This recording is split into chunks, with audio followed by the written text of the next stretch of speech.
اگر وہ پوچھتے ہیں کہ ہم یسوع کو کیوں خداوند اور مسیح کہتے ہیں تو انہیں بتائیں کیونکہ وہی یسوع تاریخ کا سب سے عظیم اور واحد کامل انسان بن کر اس دنیا میں آیا۔ اس کے کوئی نوکر یا ملازم نہ تھے، پھر بھی اسے آقا کہا گیا۔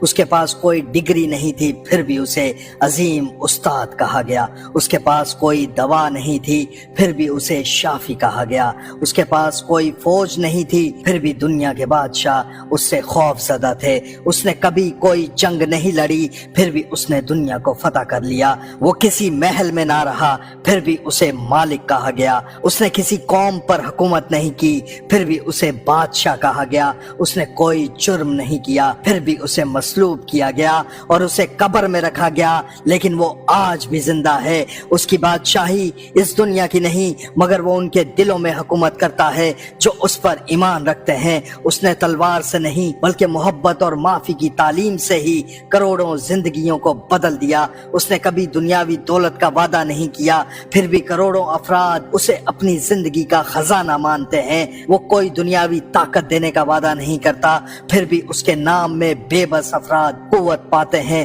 اس نے کوئی کتاب نہیں لکھی، پھر بھی آج اس کا پیغام بے شمار صفحات میں رقم ہے۔ اس کی کمزوری میں ہمیں قوت ملتی ہے، اس کے دکھوں میں ہماری راحت ہے۔ اس کے مار کھانے سے ہم نے شفا پائی۔ وہ گرا تاکہ ہمیں اٹھا سکے، وہ مرا تاکہ ہم ہمیشہ کی زندگی پا سکیں۔ اور وہی یسوع جو آج بھی ہر انسان کو اپنی محبت کے وسیلہ سے دی گئی نجات اور نجات کے وسیلہ سے حاصل ہونے والی زندگی میں شامل ہونے کی دعوت دیتا ہے، ہم اسے خداوند بھی کہتے ہیں اور مسیح بھی۔ سب کہیں آمین۔